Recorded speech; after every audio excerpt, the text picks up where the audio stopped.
Magandang araw mga idol at iimbitahan ko lang po kayo sa gaganapin na Isuzu Truck Fest 2025 dyan sa may SMX Convention Center, Manila. Ito po ay gaganapin sa February 28 to March 2 mga idol at makikita nyo ko sa booth ng Centro Manufacturing Corporation.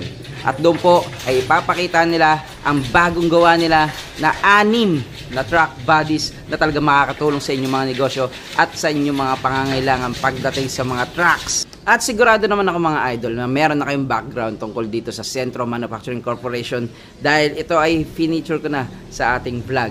No, pinuntahan ko po talaga yung kanilang manufacturing at talaga nakita ko yung technology, kung paano nila gawin yung mga truck body, yung kung paano i-align, kung paano i-treatment. Talagang masasabi mong napakaganda ng quality at yung technology yung ginagamit nila talagang masasabi mong ang Pilipino pala ay kayang gumawa ng ganito quality ng mga truck body yun mga idol. Kaya kung gusto niyo makita yung bagong 6 na modelo nila ng truck body mga idol, magkita-kita po tayo SMX Convention Center February 28 to March 2. Nandun po ako.